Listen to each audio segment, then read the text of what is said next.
Good day, everyone. Thank you for joining us from across the globe. My name is Krista Lauer, and I am the Citizen Science Lead at ITPC. I'm honored to facilitate today's discussion. We're here to make sense of the madness, what's happening in global health, not just in isolation, but in the broader context of shifting power dynamics, funding vulnerabilities, and the fight for health equity. So I just want to start by acknowledging that these are very unprecedented and uncertain times. And for many of us, we are reeling from unforeseen risks to our health, to our communities, to our loved ones, to our jobs, to the global health system that we've spent our lives building. And thank you for being with us today as we navigate these waters. So in today's session, this is what we're going to get up to. We're going to get aligned on where we're at, what we know, what we don't know, what it means. We're going to hear from key thought leaders about the deeper implications of these shifts, and we're going to discuss some strategies to stay focused, resilient, and effective. And remember, don't panic, organize. Let's jump right in. So I just wanted to briefly flash this run of show. We're going to start with a flash briefing, an update on where we're at today. We'll have some opening remarks by our executive director, and then we'll get right into the panel discussion. There will be facilitated questions, but again, please use that Q&A function to get your questions out there. We're going to round up and close in a tight 60 minutes, so I am going to keep us to time, and we'll move quickly along. Next slide, please. Let me begin with a flash briefing. Of course, things are being updated moment to moment. This is really not meant to be an exhaustive update. And at the end of this section, we do have links to further reading. Next slide, please. So as many of you know, on day one of taking office, President Donald Trump signed an executive order that banned any new government spending on foreign aid projects. But what was unexpected was a stop work order that was issued on January 24th, which means that funding to existing grants and contracts is frozen, which means even if an organization had money from the US government sitting in their bank account with a plan to implement it, suddenly they were told to pause. And there was mass confusion as implementers waited to hear which programs might be affected. Next slide, please. And sure enough, PEPFAR, the President's Emergency Plan for AIDS Relief, the single largest funder of the global HIV response, was halted, and that included disbursements of HIV medication. Advocates immediately started organizing, and this is just one example of a brief that was put together by AMFAR, and it's very clear that more than 20 million people who depended on PEPFAR for access to their antiretrovirals were at risk. Next slide. Shortly thereafter, 4 days later, a waiver was granted on HIV medication, but it was incredibly vague. The entire brief was very short and not incredibly clear. In the meantime, to add to this confusion, health service providers, NGO implementers, and civil society groups kept receiving stop work orders as communication trickled down from headquarters. Next slide. On February 1st, a further waiver was issued with a little bit more detail, but there are some huge weaknesses. First of all, it's very limited in scope. You can see from the table, only very narrow parts of the HIV response are allowed. And the details were vague, but communicated in very, very strict terms. So you can see from the red writing, any other activities not specifically mentioned in this guidance may not be resumed without express approval. And I do have to stress the entire memo is only 3 pages long. You can see a picture of the memo itself in the tweet that was shared by US Senator Bill Cassidy, who notably is a Republican, but did indicate he is very concerned that drugs are still being held at clinics, and this needs to be reversed immediately. So why are the drugs being held at clinics if a waiver has been issued? Next slide, please. Part of it is a total lack of communication. There's confusion on all sides. And part of that is because top government staff at USAID were summarily being taken out step by step. So the first wave began on January 27th when the top USAID career staff were placed on immediate leave. One article from Politico said, "This is like taking out all the generals." The next day, nearly 400 USAID contract employees were laid off. This is significant because these are certainly the people who normally would be helping with communication and letting implementers know what is really going on. Next slide. This week, USAID has been shuttered and has become part of the US State Department. The USAID website has been taken down, and USAID's profile on Twitter, or X, was deleted. Notably, Elon Musk sent messages over Twitter or X saying, "We spent the weekend feeding USAID into the wood chipper, and also USAID is a criminal organization." And as you can see, as of last night, when I made these slides, there was an update in Politico that Trump is moving to put nearly all USAID Washington staff on leave, and we've heard various other updates in community organizing networks about staff being recalled from posts in country. Next slide. The administration's response, again, at least as of last night when I was finishing these slides, Secretary of State Marco Rubio indicated, "I've issued a blanket waiver, and I don't know how much more clear we can be than that." And I would say if some organization is receiving funds from the United States and does not know how to apply a waiver, then I have real questions about the competence of that organization. So as you can see, implementing organizations who are swirled in chaos at the moment are also potentially being scapegoated in future by leadership indicating maybe that means that they're not a competent organization. Next slide, please. Again, this is very much only scratching the surface. We just wanted to do a flash briefing to bring everyone up to speed. There are many, many other situations and programs and events that have happened that I haven't been able to touch on. So here are some links to places where we encourage you to read up on the situation. These are reliable sources that are publishing useful information and data. We're going to be diving into our panel discussion shortly, but first we're going to begin with a brief opening presentation by ITPC's Executive Director, Solange Baptiste. Solange, over to you. Thank you very much, Krista. And with 2 minutes to spare, which is super helpful, it's great to be here, everyone, and to see you all. It's good to be with friends. I think in such a deeply traumatic time. I've often spoken to many people saying, "How are you doing?" And it's really akin to actual trauma. So really happy to see all of you on, and really thank you, Krista, for grounding us in the facts and where we are today. It seems like when you blink, something may have changed, and I'm sure there's an update that has not been able to be put into the slides. But it's really important to have clarity in times like this where there is so much chaos. The clarity gives us power, and when the world feels chaotic, it's easy to react rather than to reflect. And what would like to do before we open up to hear from our panel is just to share a few reflections with you as we go to try to make sense of it all. So next slide. I really just want to remind us that the chaos is a tool. So in as much as you use a spoon to get soup to your mouth, the tool here is actually chaos. It has a purpose. And if you look at the next slide, the chaos and the crisis is being used to push through radical changes. And this is coming from Naomi Klein's shock doctrine, and this is adapted from Jennifer Walter, who's gotten a lot of social media presence these days. I will encourage you to listen to her podcast. All the links are in the website. So this is not original thought, but it's things that we are thinking about as we try to make sense of it.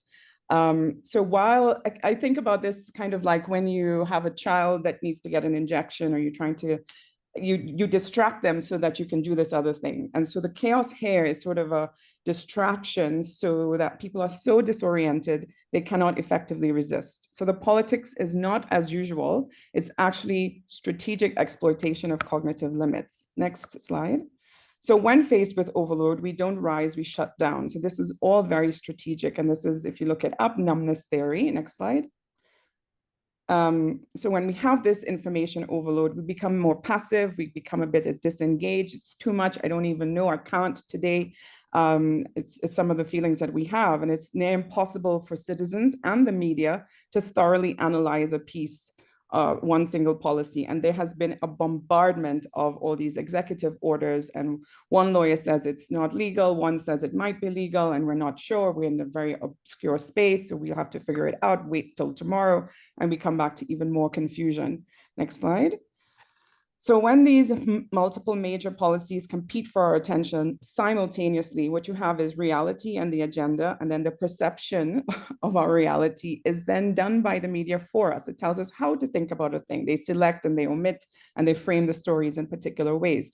If you listen to certain media, you will hear a completely different story from certain other media. So it fragments public discourse, and the result is a weakened democratic oversight and reduced public engagement, but maybe not on our watch.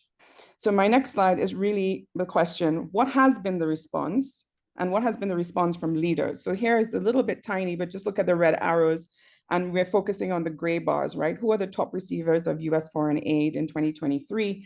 And you'll see that there are many African countries.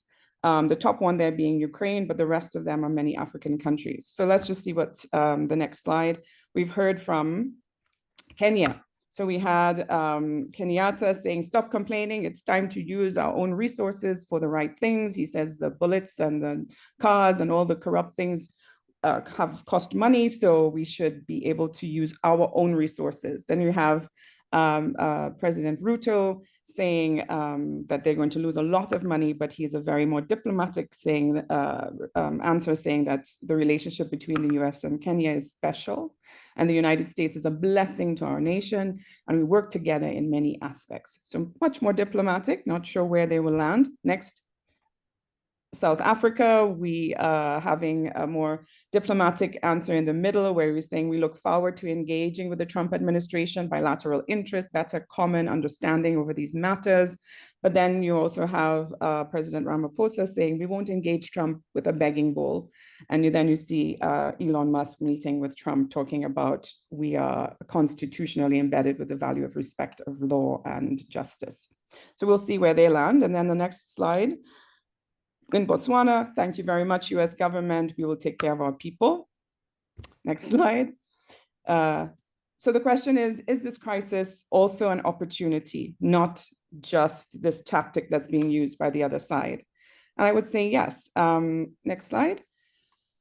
We will explore that question that we have here. How does one country or one person or one small group bankroll an entire whole global system?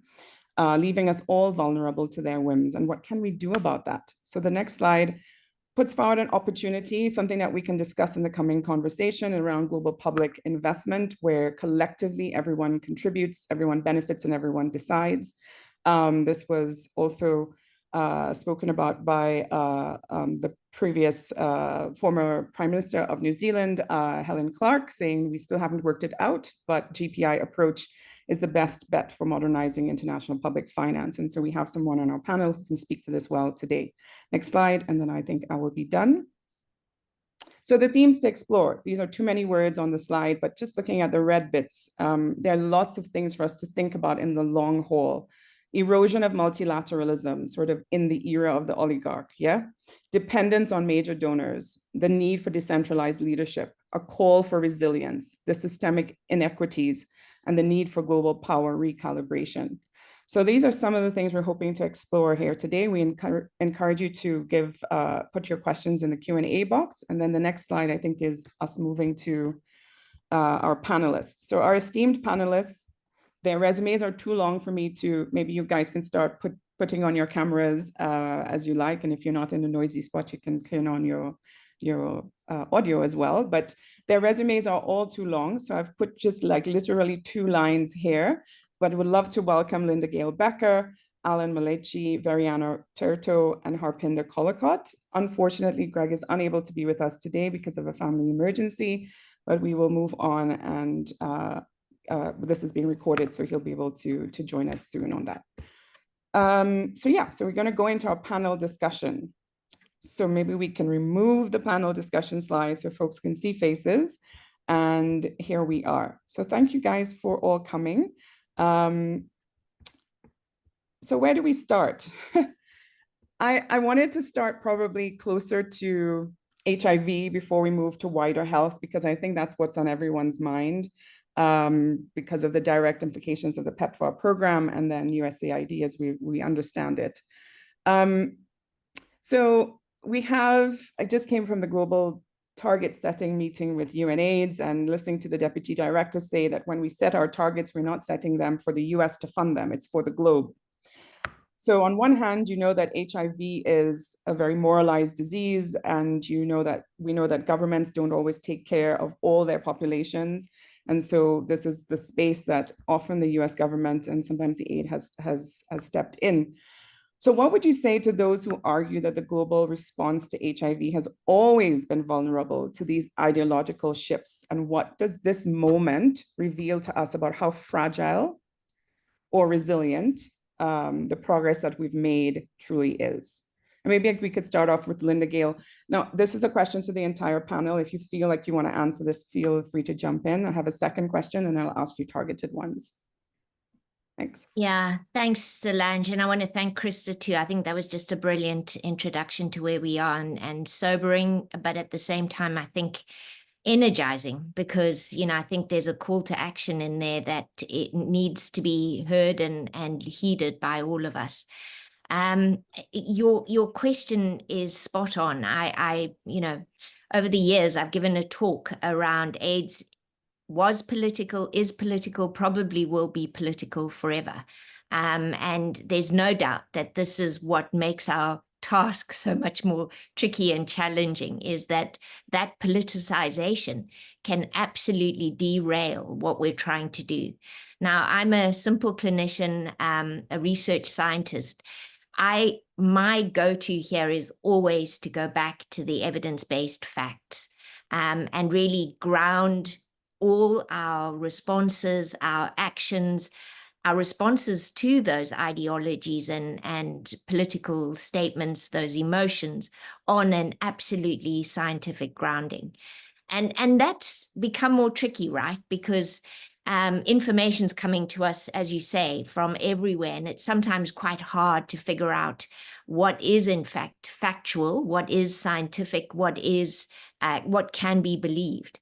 But I would say that this is really where we as a community, and when we guide others, we send them to trusted sources, and we ourselves really ground ourselves in the facts and the truth. So, for example, when we have had to speak out about criminalization of same-sex activities, which is such an important public health issue, because we know that if we need to reach individuals, we need those individuals to feel safe to come to our services. We need to be able to reach out to those folk. And it's important then, in my opinion, to come against that pushback by saying, here are the facts. This is what we know. We can show you data that supports what we're trying to do. There is also evidence about other aspects that are women's health that are being eroded at the moment. And again, there's solid evidence that we can use to support the strategies we take. So that is one, perhaps not the only, but certainly one important tip is to stay grounded in the science and the evidence. Thanks so very much. Agreed. Maybe one more comment on this, and then I think what I'll do is go to specific questions and then end with the general one. So anybody else has a comment on this particular point? Okay, so I think it's really interesting there, Lynda-Geйл, to pick up on exactly what you said, because if we listened to Rubio last night and I listened to other news media that speak, data doesn't always change people's opinions. I can give you more and more data, but it's an ideological issue. So good, you did a randomized control trial and it's in the Lancet, wonderful. But I don't agree, and so I will do what my base says, and so this becomes a political issue. So my question is, how do you safeguard science-based decision-making in an era where it is challenged and politicized and deprioritized? Because I don't know if we gave Trump more data, it would change anything. Sorry for the hard questions. Yeah, no, and it's a tricky question. I'm actually going to raise a point because I think it's an important one, and it's, you know, it's around the sort of concept of pro-choice and you know, allowing women to make decisions about what they will do with their reproductive choices. Now, there's actually excellent evidence to show that safe abortion practices are cost effective. They're cost effective. It's not just that, you know, women's lives are saved or whatever, but the fiscus saves money by doing this. So I wonder if some of our strategy needs to be, the Archbishop always used to say, don't speak louder, change your argument. Maybe it's positioning this scientific evidence in a different way, in a way that may appeal, in a way that speaks to the individual who doesn't want to hear what you're saying. Because, you know, at the end of the day, I think what we must never do is gag science and truth and evidence. And I think it's really important that we lead with the science, particularly when it has public health benefit. And if it isn't being heard in a particular way, maybe there is another way that we can position it so that it, you know, knowing the audience, what appeals to that audience, and what might move the needle for them. And I'm wagering that maybe this administration, it may be around a fiscal aspect. It may be entirely ideological, and maybe then the idea is to go to some other you know, person who may be able to move a needle. So I think we do have to have a range of strategies. This is probably one of the hardest, and we lived through it during the COVID era. And, you know, I think we continue to have to think through ways to beat this one. Yeah, thank you. And that's really lots of quotable things in there. Maybe it just move now to Alan. So, you know, Lynda-Geйл was making the point that, you know, we could sometimes make a financial argument, perhaps, but as a human rights activist and as a lawyer, I'm sure you would agree that global health funding shifts are not just financial, right? They have profound human implications, as we were just discussing. So what are the legal and advocacy strategies that can be used to ensure that the most marginalized communities don't become collateral damage in the political and economic battles? Thanks, and to build up on what Lynda-Geйл mentioned, the moral, the science, the politics, it's all linked to the legal and human rights obligation. But our starting point is that everyone is a human being and everyone has certain rights that they are guaranteed based on either documents the government signs, either documents global governments have signed and agreed upon. And so if you look at the situation facing us at hand, where we've had a pause to provision of treatment services, access to ARVs, waivers that have changed within the hours and not well communicated, it begs the point around the moral responsibility of, in this case, the US government, in terms of them having made a commitment over the years to say that they will put money aside to save the lives of people who are living with HIV and trying to get people to prevent from having HIV, and then going to a point of immediately stopping to do that, that raises a moral and a human rights questions in the context that you already made commitments to the world. You made commitments through your legislation to say that you will continue to provide this life-saving treatment, but then you make an abrupt decision that then makes the lives of people at a risk of getting treatment, the lives of women who are pregnant to lose the chance and the ability to safeguard their children from getting HIV. So I think there's an important conversation to happen there, whether you believe in science, whether you believe in politics, but there's a question to understand, even if you want to realign your funding, why take a very abrupt measure that has got life-changing consequences? And I think for me, the administration may not have thought through the consequences, and that's why we are seeing various waivers coming through, because they realize some of these things are not sustainable. You can't pull away nutritional food from a breastfeeding mother who's in a refugee camp on the basis that you want to check whether the money is actually being used and fit for purpose. So there's one conversation there that we need to ask ourselves, that when global governments, be it the US, be it the UK, be it anyone who pledges to say they're going to put money aside and they're going to do it for a period of time, how then do we hold them accountable when they walk away from that promise? And I think that's the question we're grappling with now. Are we going to look to our US counterparts to file lawsuits? Are we going to find a space in which we can both politically and a legal perspective hold the US government accountable? The second aspect to this, and what many have now said is the opportunity we want to look at, is the fact that our governments owe us a responsibility and an obligation to provide the right to health. So as a Kenyan citizen, there's an obligation my government has to provide for me.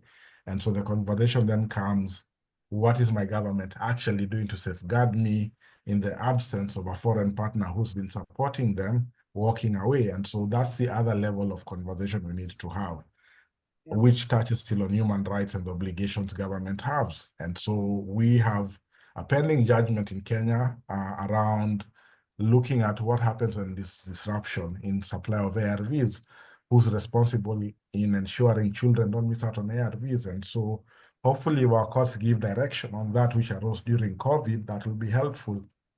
The third aspect, and specifically to the key and marginalized populations, we've seen that the current government in the US has been clear that there are certain populations, such as the trans people, who may not be able to get services because of the belief of the government and their pronunciation that there are only two genders.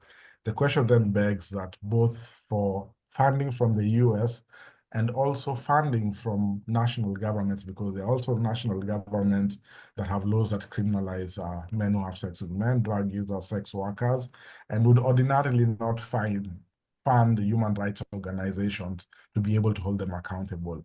What happens to that kind of funding, say, that was coming from USAID or PEPFAR to help groups understand issues of HIV, help them safeguard themselves from arrests, provide counseling in cases of gender-based violence that they face during their day-to-day work? What then happens to that pocket of work that will not either be picked up by the US government now and is unlikely to be picked up by national government? So we're in a situation where there are a number of conversations that really need to happen, but I think these conversations need to happen in a way that we now start taking conclusive direction and pushing a civil society or those who are living and affected by HIV in a manner that is now steadfast, resilient, and seeking solutions, or asking the right question, then driving a debate that will help us move from one point to another, because we wouldn't want to find ourselves in a similar situation. Come another government in Canada, in the US, in the UK, we need to find a clear pathway around this. And this is the opportunity to keep pushing those hard conversations. Back to you, Solange. Thanks, Alan. Raised some really important points there. And I think the point you made about the right to health and putting it back, that question back to national governments is always a critical one. But the quality of the health that we receive is always questionable. And to what extent these things actually have teeth, and who has the energy to now pursue all these legal things while the house is on fire. I think that's what we're grappling with.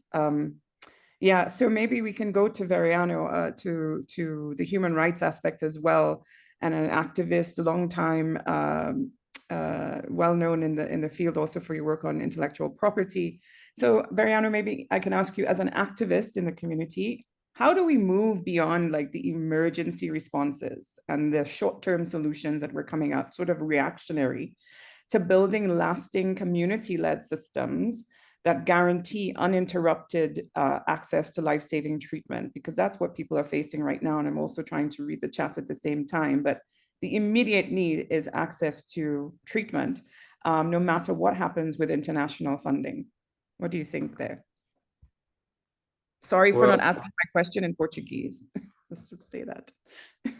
Well, I prepared some points to bring here.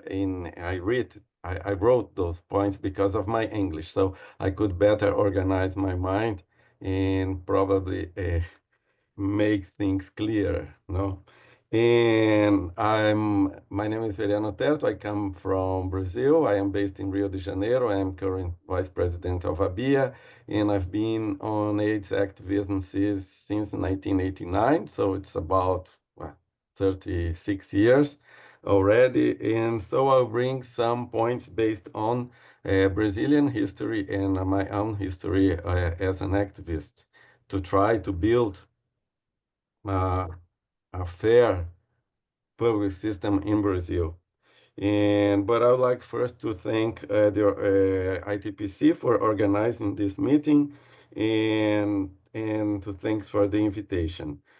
And so my points are based on this recent Brazilian society experience on activism on public health, especially on AIDS activism. I think it's important nowadays to rescue some lessons from the past. For instance, especially from some developing countries like Brazil. Brazil built a public health system that so far works and guarantees universal access to ARVs and other drugs for about 1 million of HIV people in Brazil at this moment, as well as for other diseases like TB. This public health system is based on universality and social justice and equity and social and community participation. So this public health system poses health as a collective issue. And in our constitution from 1988, health is a responsibility of the state. This is very important because poses health as a human right. It's a right and it's a duty for the government and a right for the people. No, it's a little bit different of other Latin American constitutions that pose health as an individual issue. No? So but I think that on the last years, I see that some of these principles, social justice, universality, equity, they were abandoned by funders, by governments, even the progressive, by health professionals, and they were replaced by a very technicist and fragmented, individualistic perspective of health. No? And it's like a health problem could be solved by a technical short-term solution, like for instance, a medicine or a vaccine. And in our developing countries, we know that it doesn't work so easy, no? So that vision, that fragmented vision and technicist vision of health have been producing fragmentation, no, and weakened all collective perspective of health. So it's important to discuss that nowadays and to bring and reflect on the lessons from the past of what we've been doing, what we've been achieving, especially on terms of activism and collective responses to help guide us in these current challenges that we are living in. No? Yeah. And so, because I think that what we are living now is not only a withdrawal of funds or suspension of programs of assistance, but it is an attack on the principles and the politics based on solidarity, universality, equity, social justice, and community participation. So it's time for us again, in our actions, in our capacity building programs, in our organization that Krista mentioned in the beginning to organize ourselves, that we reaffirm politics. Health is a political issue. I think it is. We got so far good results in Brazil and with the AIDS experiences because this, in addition and together with scientific evidence, we also showed that health is a human rights and political issue. Without that conjunction, this articulation, it would be impossible. So in avoid those only technical or fragmented solutions on health. No?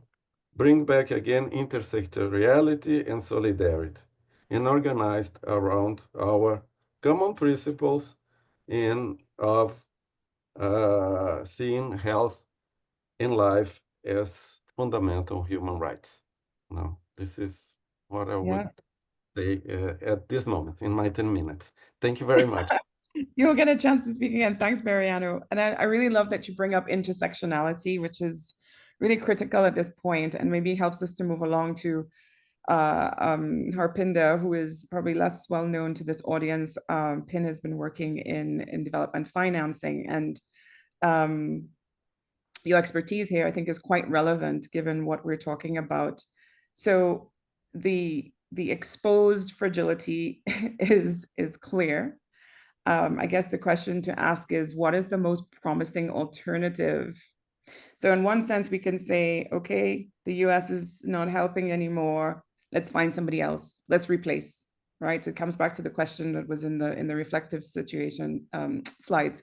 So can we get another country? I mean, I could name other countries that might want to take on that lead, but is that what we want to do? Replace one head with another? And is this an opportunity? Like, is there other promising alternative financing models that can fundamentally shift the global health landscape and our issue of donor dependency?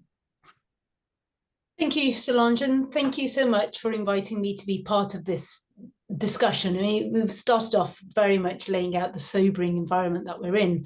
And I think what's interesting is the belligerent way in which the US has gone about changing the landscape overnight, literally from where we were this time last week on Wednesday to where we are now.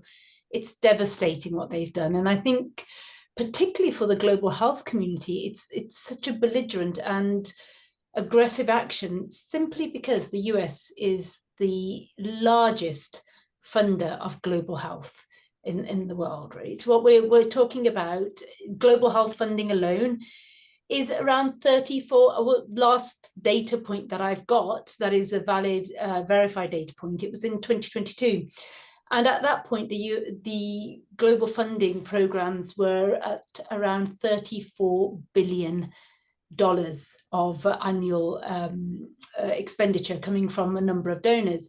The US provided 46% of that funding. So, you know, at the end of the day, you've got the US providing such a significant contribution to global health. And then the second largest donor after the US there is Germany, but it's providing a mere 4 billion in comparison to what the US is providing, which is 15 billion, right? So to your first point about, can another donor fill this gap? I'm afraid the answer is no. I mean, even if we look at official development cooperation, and in the wider sense, we've got 32 global donors, but again, the US is the largest global donor on development cooperation holistically. And it's always been the funding that goes to, it provides the biggest chunk of funding, particularly to global health. It's its largest portfolio. And so there aren't any other donors that we can quickly grapple towards and say, now you need to fill this gap. I mean, and I want to say this with a caveat that although the US is providing in volumes a huge amount of funding, actually as a percentage of its wealth, of its gross national income, GNI, it's only 0.24%. It's insignificant, right, in the wider scheme of the US budget. And that's why this current action is even more shocking and more belligerent, because this is not really about saving money. This is about ideology. And so that's just sort of more of an emotional point to make, that there is a lot going on here that is much more about ideology as opposed to economics. And it's also about demonstrating priorities to an electorate in the US. So it's very much about playing to a domestic base as well. So your question around how can we look for opportunities and other ways of doing things. I've been talking to a number of people over in Europe. I myself sit in Europe, and I've been having conversations with the Commission, looking at other big donors in Europe. And as you all know, Europe is not in an economically in a fantastic place itself. It's shoring up Ukraine, but also there's a lot of significant shifts going on with Germany, France, Netherlands, all making the point that they are going to also be cutting their aid as well. So we're not looking at a rosy scene where there are a coalition of other donors who are fighting to step in and fill that gap. But what they are saying is we need to prioritize. We need to prioritize. We need to look at what can we do that's going to be high impact. It's going to be effective, but we also need to look at efficiencies in other places. And I think there will be a lot of work going on to understand how can other donors fill some of the immediate gaps, particularly around life-saving programs. Again, how do we define what's life-saving? It's going to be hugely controversial, right? At the end of the day, one life saved today, is that better than 10 lives saved tomorrow? So where do we put the funding with regards to programming? So that again is going to be a bit of a challenge, but we are seeing some of the big philanthropists. We already saw Bloomberg Philanthropies, Bloomberg, the former mayor of New York, step in and say he's going to put more effort behind climate. Are we seeing something similar coming up by some of the big philanthropists? And I think a number of my colleagues on this panel have already mentioned the role of the nation state. I think this really brings up the issue of what's the responsibility of government. And it's great to see leaders saying, such as Ramaphosa, saying, we're not going to go out with a begging bowl, but they need to now step in and step up at the national level. I think that's fundamental, first and foremost. What are African leaders who are like Ramaphosa actually going to do? Are we going to see actions followed by the words of the last few days? So that's number one. But number two, I think we've also got to really look at how we challenge the system. I'll be honest with you, you and I, Solange, have been in so many conversations over the last years where we're all saying, oh, this the aid methodology, the aid agenda, the way we do aid is now so outdated. It's basically a very top-down way of delivering services. It doesn't take into consideration the needs and the voices of the communities.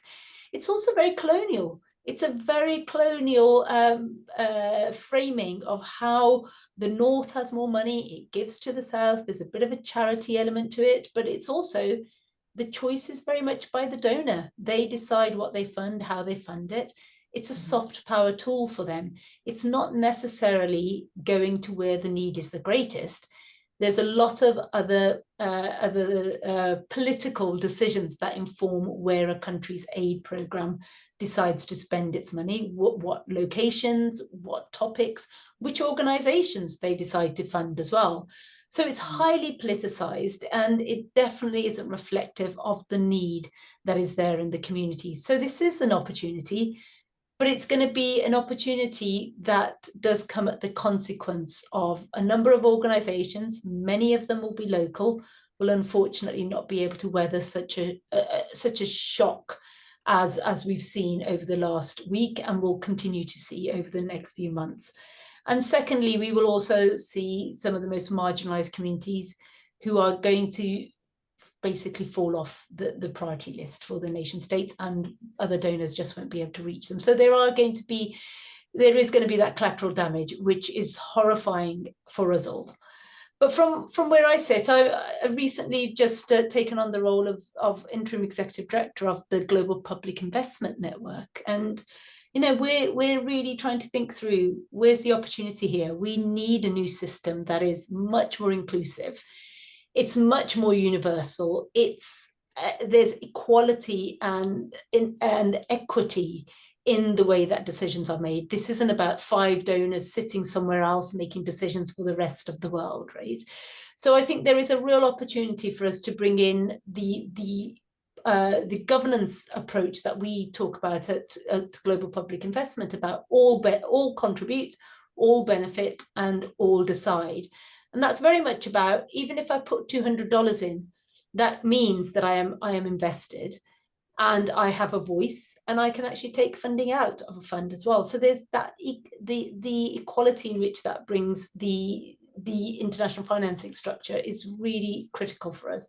for the future. So there are opportunities for us to actually lay some big ideas and new ways of doing things on the table. And maybe we'll have time to come back to that, because I'd love to talk a little bit more about actually how do we do that?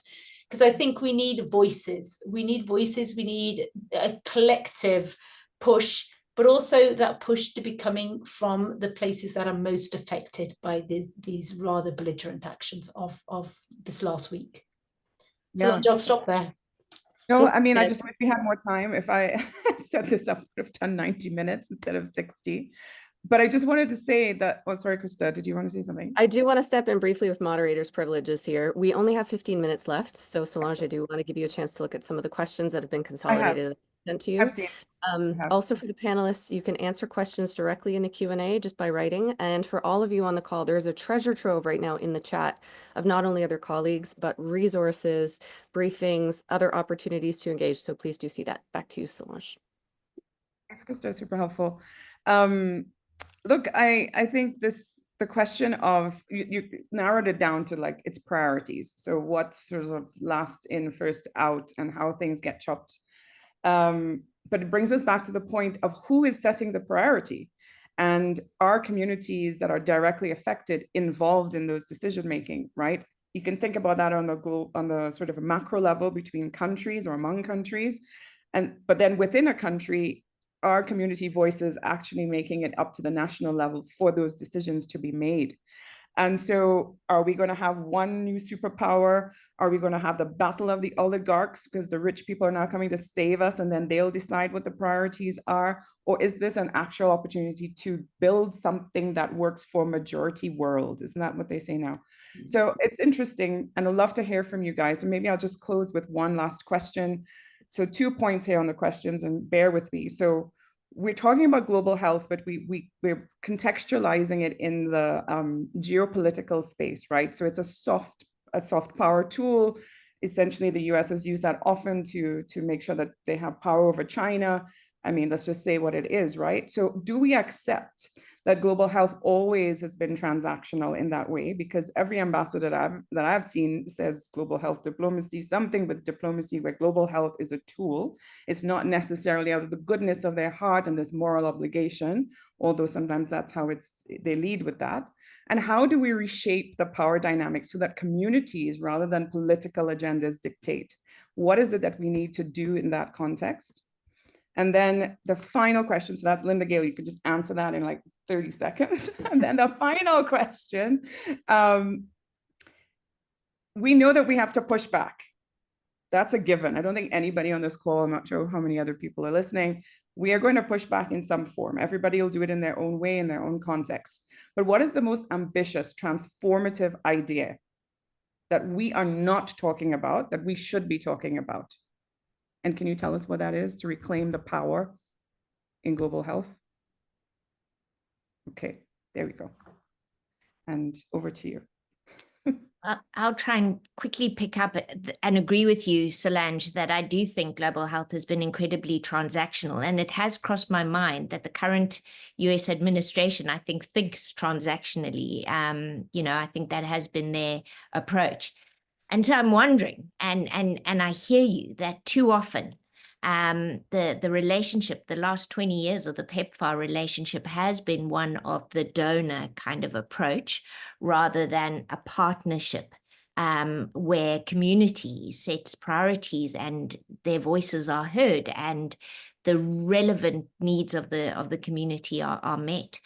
I wonder, though, in order, particularly at the current level, that transactional agreement is what needs to be done in order to get the support.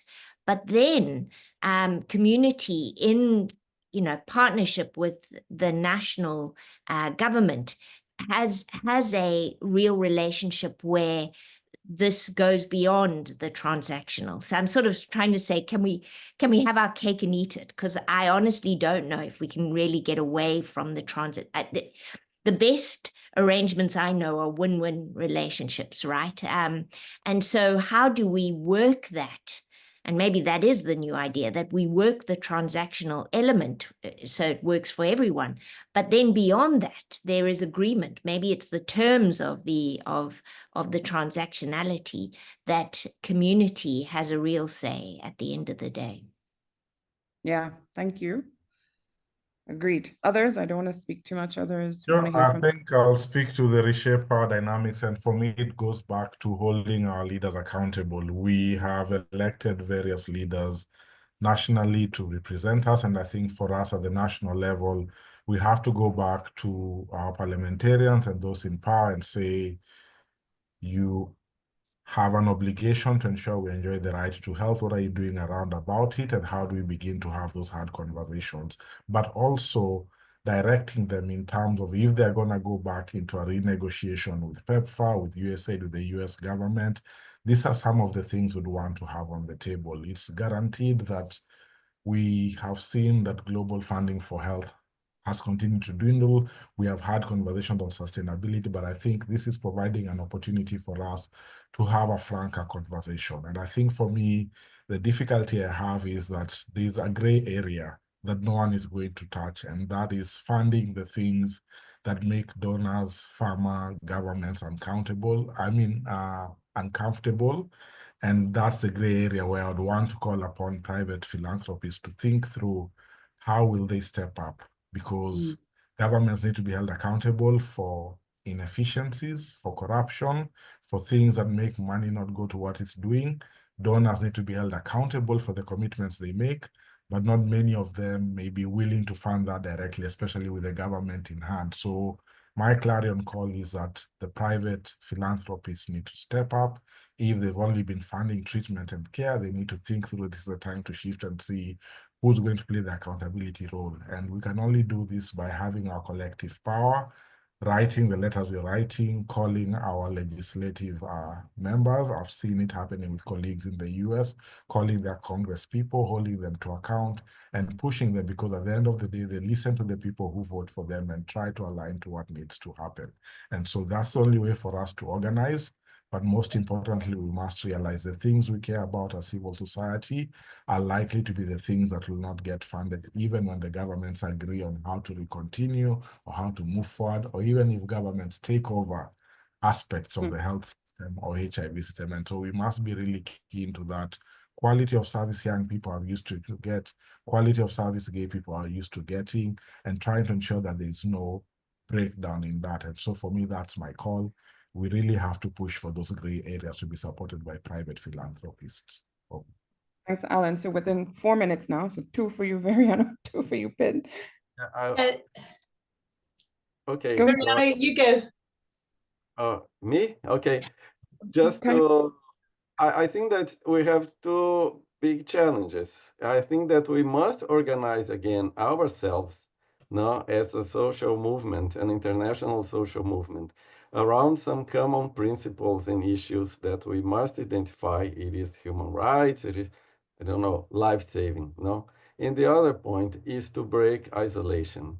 I think it's time to look for alliances, to build alliances with other social movements of other areas that are also being affected by those measures. So health, it doesn't exist itself. And that message must be brought to the funders as well, because funders are saying, well, my agency is not funding health anymore. It's not a matter only of funding health. It's a matter of defending democracy, is defending life, is defending justice, is defending equity. This is what we are talking about.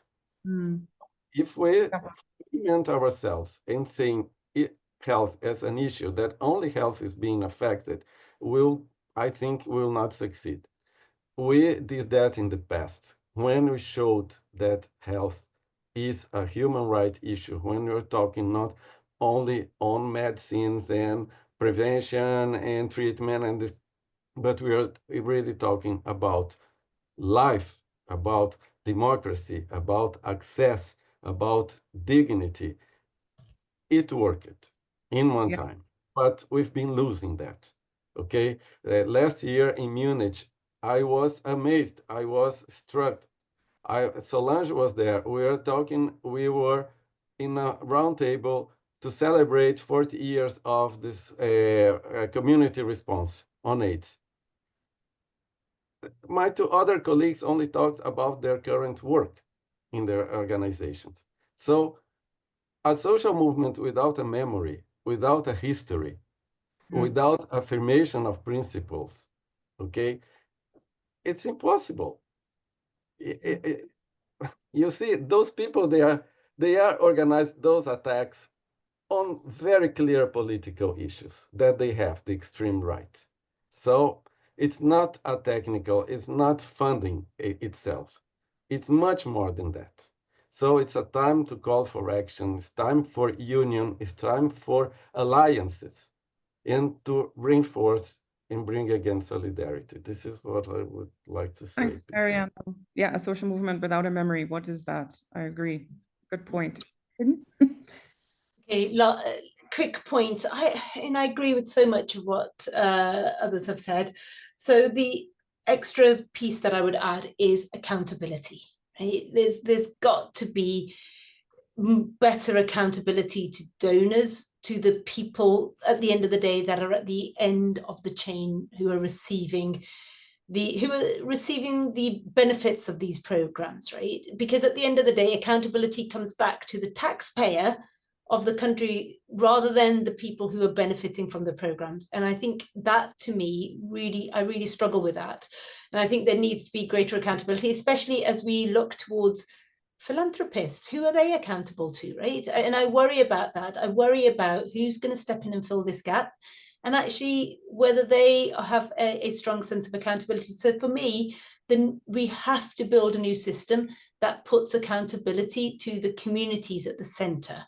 And that accountability, we have governments, but where they are elected, there's some form of accountability, but where they are not, how do you enforce that accountability? So accountability has to be really at the core of that.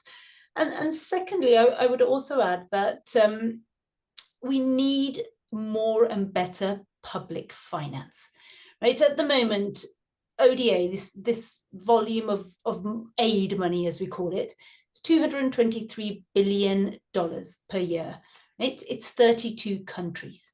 It's 32 countries. When it started off in 1960, it was 20 countries. So it has grown to 32, and there's countries like Slovenia, Czechoslovakia, countries who used to be recipients of aid who are now providing development cooperation. How do we turn this from being from 32 countries to 191 countries? Because all of a sudden, public finance becomes significant. It becomes a big volume. It doesn't need to be billions that they're contributing. Even if it's a small contribution of $1 million each, right? You start to see public finance actually taking shape. And the point with regards to that I'd like to make is what sits where? What's the role of public finance at the national level? What's the role of public finance at the regional level? And what's the role of public finance at the global level? At the moment, we're seeing a lot of global public finance doing the role of what national public finance should be doing. And we really need to be very clear about that. Global should be about tackling issues that only the global community together collaboratively can tackle. And I think we, sorry? I need to cut you off there. Oh, I'm sorry. Look, I think what I wanted to say is that we wish we had more time. We're probably just going to go 2 or 3 minutes over the 6:30 mark, but I just wanted to maybe your point is profound, because the global should be doing what the global should be doing. And it begs back the question, what's happening at the domestic stage and even at the regional space, which we haven't touched on. So hopefully we could have a second part of this webinar where it's 90 minutes and all the questions that came through would be answered, and we can have a little more of discussion time rather than feeling like we're sweating and rushing through everything. We do want to make sure that we put up a slide that Crystal will walk us through, which just helps us to make sure we're connected to others. And then I'll just say 1 or 2 words and we can close. I don't really mean to cut off anyone, but we have to respect time, and I'm already going to be 2 minutes over. Yes, over to you. Thanks very much.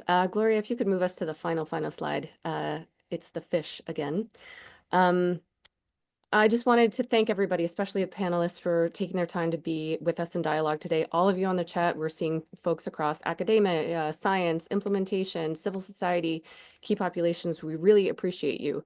Please stay in touch. So we do want to have further webinars. Follow us on social media. There are several very active civil society advocacy working groups. You may be aware of some of them, the Health Impact Coalition, the Change Initiative. We do want to protect the safety of some of those participants there. It's a work in action. So we think the safest way to do this, rather than just posting an open link that could go anywhere, is please email us if you want to be connected to that. So send an email to admin@itpcglobal.org. We are learning as we go, as evidenced by the fact that my WhatsApp notifications went off for half of this webinar before I realized I had to turn them off. So next time we'll have more time. We are going to find a way to address the open questions that remain in the Q&A box. I'm not exactly sure how we will do that, but we'll find a way and get it to you. As well as I recognize there are some raised hands right now amongst the group. I apologize we weren't able to get to you. We will do a better job next time. And finally, back over to Solange. Thanks, everybody. And as we're doing this in our own ITPC, we're able to reverse the slides now. But really the point is that they want you scattered, and the focus is our resistance. Look, our goal today was not to analyze the crisis. There are many groups doing that and giving you updates that are point by point, and you can get all the details. It was really to remind ourselves of what we're fighting for and kind of take a human step backwards. So maybe you can just go to the next slide. Beyond the urgency of today, what is the long-term goal? What kind of global health system are we trying to build? And if we keep that vision at the center of us, we will be able to not just respond to this moment, but really shape or reshape the future. Look, ITPC was born in crisis. Many organizations on this webinar that are our friends here were born out of crisis. And so we have that in our DNA. We took a stand. We said that health is a human right and no one will be left behind, not on our watch. So we are really happy that you were able to join us. We are not powerless. We are not alone, and we're going to fight for this sustainable goal of health together. And we're not the ones that are victims of what's happening, but we are the ones shaping what comes next. So thank you very much, everyone, and stay tuned for part B.